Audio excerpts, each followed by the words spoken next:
وقالو حسبنا الله او دای ویلې وی چې موږ له کافی دی الله موږ مال سره سکو موږ له الله کافی دی کم شی چې موږ ته ورسېده دغه برخه موږ په خوشاله یو الله موږ له کافی دی سيؤتينا الله من فضله ورسوله زردا چرا بکی موږ الله د خپل فضل نو پیغمبر داغه لیکن که شعر کې د الله د رضا لپاره دا د قرآن درس د قرآن ترجمه په پښتو او په اردو دواړو کې دا سورۃ توبه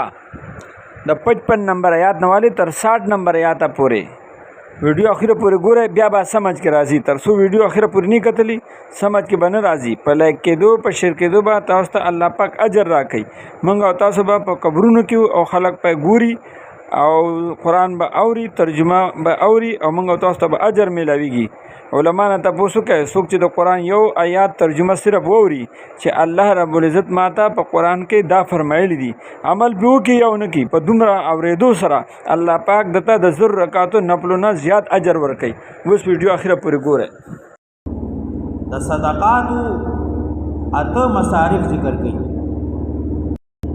زکات بچاله ورکول کېږي دا اته قسمه مصارف د دینه ما سوا بل هیڅ چاته زکات نشي ورکېدی نمبر 1 فقراء دا د فقیر جمع ده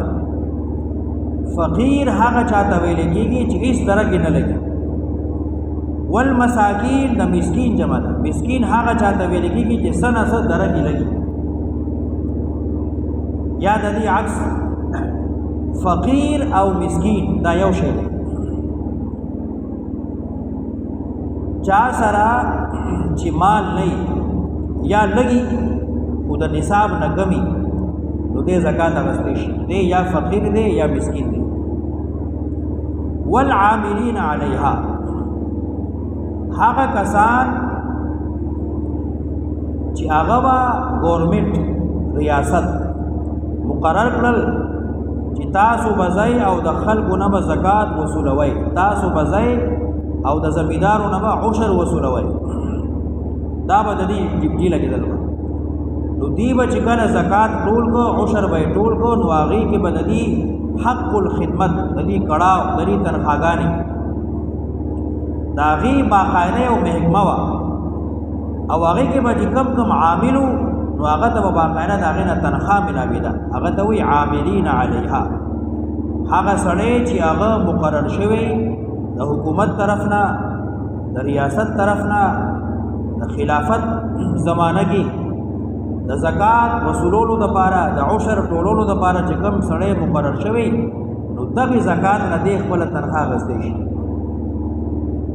والمؤلفه قلوبهم اوس دې زمانه کې دا خلق ختم شوی دی مؤلفه قلوبهم هغه چاته ویل کېږي چې د نبی علیه الصلاۃ والسلام زمانه کې به یو مشرک یو کافر مسلمان شو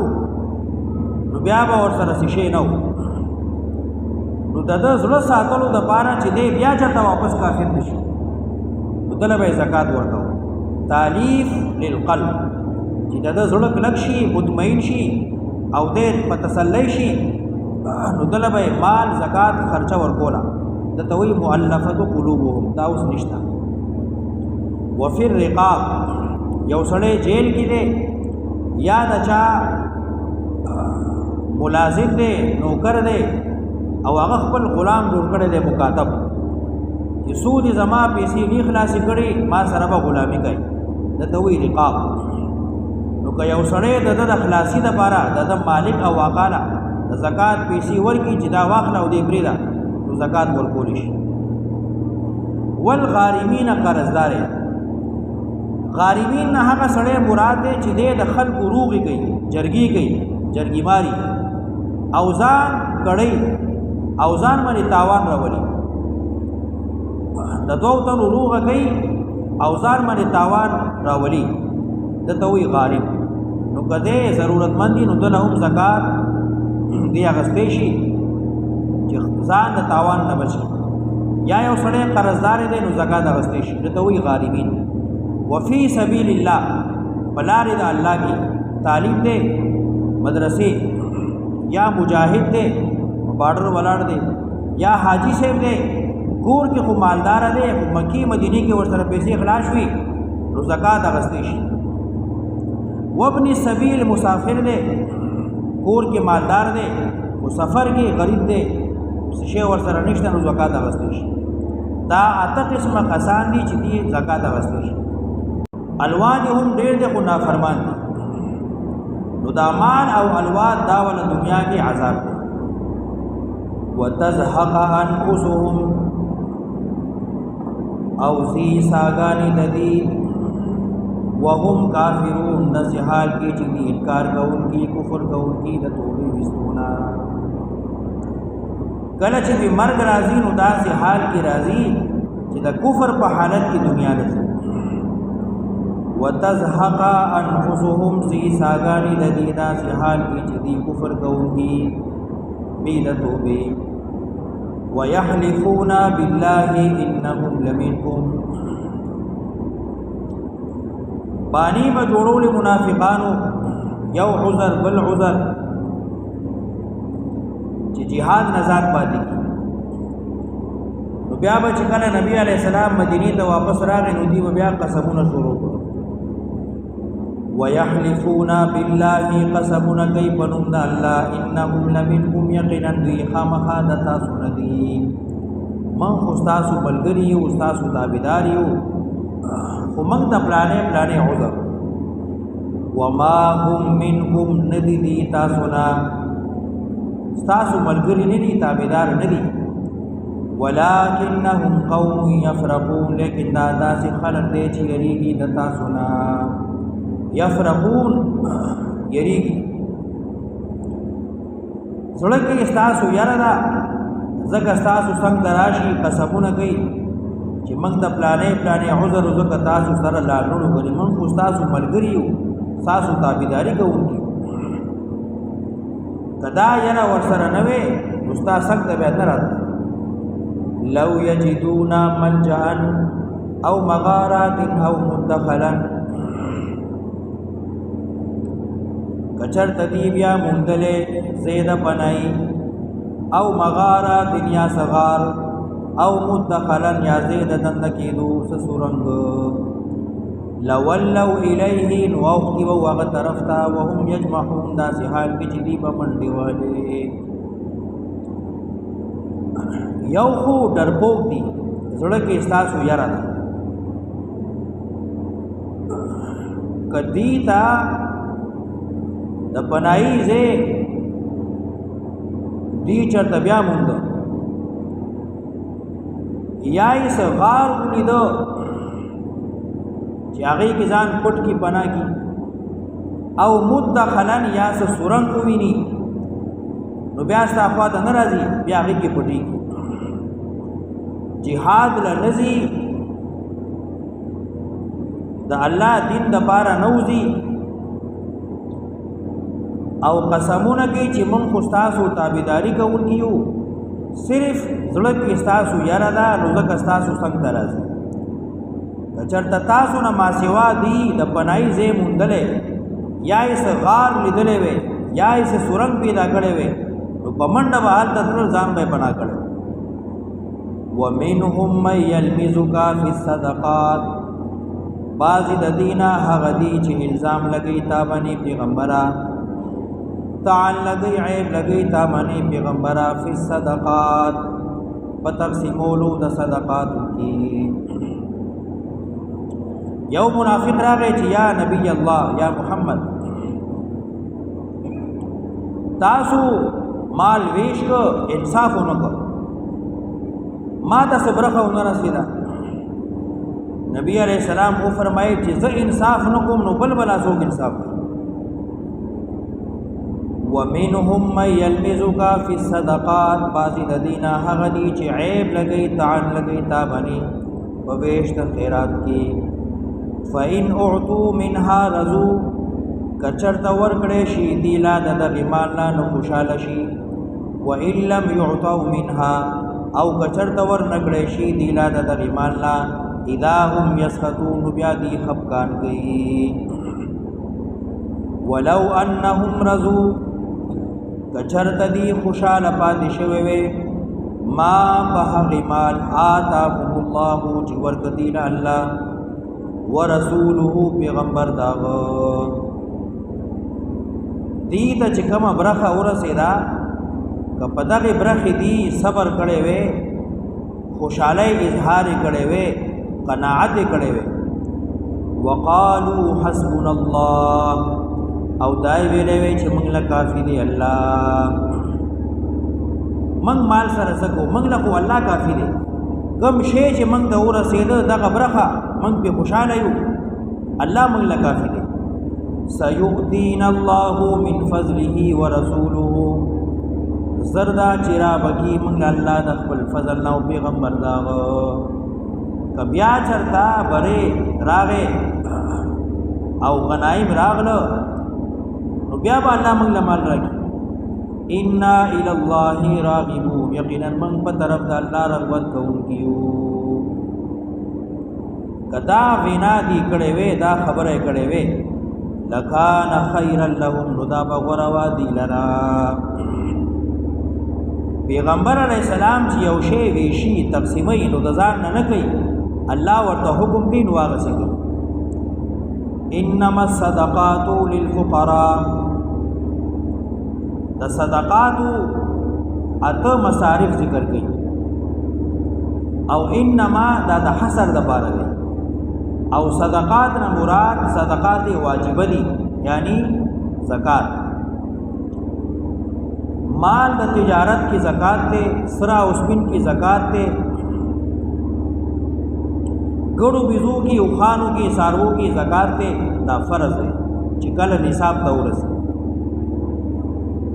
للفقراء دا لام دار تملیک د بار دی زکات چې کله او سړی چاله ورګي نو هغه مالک جوړي دا سینا چې یو سړی لوی خیرات وکي دیګونه باندې کې او خلک ډوړې د کینې او دیوي چې دا زکات دا زکات نه کی یا یو سړی له پیسې ورکړي دا پلانې له ورسوا دا زکات دا زکات نه زکات چې چاله ورګي نو هغه مالک جوړي لام د پاره د تملیک د چې دا ستا شوي انما الصدقات للفقراء والمساکین یقینا زکات د پاره د فقراء او د مساکین او د والعاملین علیها او هغه عمله هغه کسان چې مامورای مقرره پټولولو د زکات د عشر د خلقنا والمؤلفه قلوبهم او زکات مستحق دی هغه څوک چې جوړه راويسته کیږي په زړونو د هغې کې وفي الرقاب او د پارا د خلاصي د گردن او د وینځي او د غلام والغارمین او قرضدار چې پزانی تاوانی کوي وفي سبيل الله مجاهد طالب حاجی چې مال ورسره خلاصي وابن السبيل مسافر فریضه من الله دا مقرر دے فرض دے مقرر دیادا طرف دا اللہ نا دا اتا قسم قسان دی چی دی زکاة غستش انما الصدقات للفقراء والمساکین یقینا صدقات زکاة دا پارا دا فقراء دے مساکین دے والعاملین علیها حقا چی مقرری وصولولو دا زکاة او دا عشر والمؤلفه قلوبهم او هغه کسان چې جوړه خرابسته کیږي په زړونو د دي وفي الرقاب د پارا د خلاصي د مرای والغارمین قرضداري وفي سبيل الله بلار د الله کې وابن السبيل او مسافر فریضه من الله دا مقرر دیادا طرف د الله نا والله علیم حکیم الله د علم حکمت والا ای ماته وګوره ماته وګوره وس شعر کا وس شعر کا بیا به د نیر شي سکه وس شعر کا یا خو خدای پاک او بلا دا خبر ده لکه شعر کې د الله درزا د پاره زمونږ د هر یو ویډیو د قرآن درس د قرآن ترجمه او د علماء بیانات د دین خبرې د الله رسول د پسند خبرې په لایک کېدو په شیر کېدو باندې به تاسو ته اجر میلاویږي. دنیا خلک به ګوري او موږ او تاسو ته به ثواب میلاویږي. علما نه تپوس وکړئ. او د ګانو او د ویډیو او د ګانو او د ګډېدو د ویډیوګان نوی ټیم په قرآن باندې اورېدو باندې ولګي. څومره اوچته خبره ده. خپل بچو ته د قرآن ترجمه، د قرآن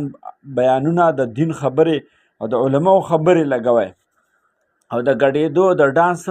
دغه ورته مه لګوئ. او مه د ډانس او د ګډېدو فضولو خبرو له لایک او شیر مه ورکوئ. دې مثال د ګوایۍ دی. دا لکه چې تا ګوایي وکړله چې دا کار صحیح دی. دا راته ووایه د قرآن ترجمه، د قرآن درس، اذان او د قرآن سبق دا ښه دی او که غلط دی. نو چېرته د قرآن ترجمه یا د علما بیان مخې له راشي نو فوراً لایک کوئ او شیر کوئ د الله د رضا دپاره. وګوره زمونږ د یوټیوب او د فیسبوک د دواړو لینک یعنی نوم یو دی. وګوره مخامخ بره پکې د مولانا مفتی سید شاه صاحب نمبر دی او چې دی نو خپل مال په علماو باندې خرچه کوي چې په دنیا کې هم پکې برکت راشي، په آخرت به هم په کار راشي. صحیح ده که نه انشاءالله. او کته پکې زمونږ واتساپ نمبر دی. د دې دپاره که چېرې موږ نه په دې کې څه قسم خبرې غلطي شوي نو چې غلطۍ معافي ده نه غواړو. بل دا کومنټ ورکوئ. کومنټ سره ویډیو مخې ته ځي. کومنټ څوک ورکوي نه. که څه کومنټ څه مشوره نه راځي نو بیا کم څه کم ماشاءالله وایي یا زبردست یا ډاکټر صاحب دا تاسو ډېر زبردست دا کړله یا دا پکې مه کوئ داسې پکې وکړئ یا داسې مه کوئ داسې پکې وکړئ. نو څه خبره خو راته پکې کوئ که نه. څه مشوره نه راکوئ. بس چپ ناست نو تاسو ته درخواست دی. او په مسنجر باندې یوه ویډیو ډېرو خلکو ته لیږئ. په واتساپ باندې چاته چې ولېږئ انشاءالله به تاسو ته جنګ نه کوي، شر شدت به نه کوي. ولې د دین ویډیو ده او د الله د رسول ویډیو ده. انشاءالله چې د هغه فکر دین طرف ته شي انشاءالله داسې به کوو که نه. الله پاک په دواړه جانه کامیاب کا. الله پاک ته تاسو له شفا راکړي، ستاسو بیبي بچو مور پلار وروڼه خویندو له شفا راکړي. او الله پاک تاسو غونو په یو ځای باندې د حج او د عمرې دپاره قبول او منظور کا.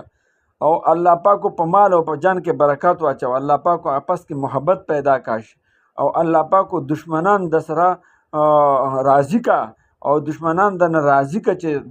دشمني هم ختم شي. آمین ثم آمین. او په کومنټ کې کم سے کم آمین ووایه. نو څه رالیږئ نه خدایه پاکه څه ووایم زما سمجھ کې نه راځي چې څه وجه ده. یاره خو زما دا یقین دی انشاءالله چې مسلمان وي نو زمونږ ویډیو به ضرور لایک کړي او شیر کړي. صحیح ده که نه. السلام علیکم.